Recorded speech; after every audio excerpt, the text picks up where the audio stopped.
আগে একবার kidney stone হয়েছিল, সে অপারেশন হয়েছে 2021 সালে।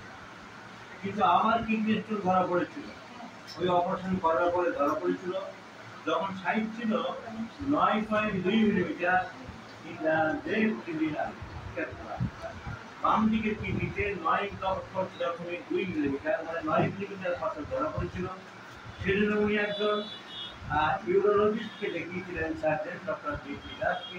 উনি বলেছিলেন, ওষুধ দিয়েছিলেন, কিন্তু 3-4 মাস পরে সেটা পরীক্ষা করে দেখা গেল কমজোরি আরো বেড়ে 16 মিলিমিটার হয়ে গেল।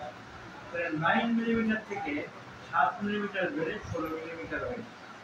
এখন এত বড় সাইজের পাথর কিডনির মধ্যে বসে আছে। কিডনির স্টোন অনেক রকম থাকে, pigmented stone, deep stone, phosphate stone, অবজারেট স্টোন। এবার যদি ভাঙে ডাস্ট হয়, গুঁড়ো হয়, তাহলে বেরিয়ে যাবে। সবগুলো স্টোন ভাঙে না।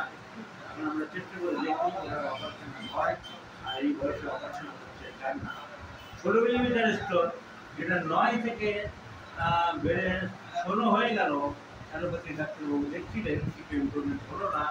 এখন আমরা কি করতে পারি সেটাই আমাদের দেখা। এখন কি ওষুধ দেবো? ভদ্রমহিলার টেনশন বেশি, অ্যাংজাইটি খুব বেশি, সব ব্যাপারে খুব উৎকণ্ঠা করে, সব ব্যাপারে এত টেনশন যার, আর এত পিপাসা যার, রাত্রে উঠেও জল খায়, আর উইকিং ডিসপোজিশন, অতি সহজে কান্নাকাটি করে, ভয় আছে, মৃত্যু ভয় আছে, টেনশন আছে, ফিয়ার অফ থান্ডার স্টর্ম।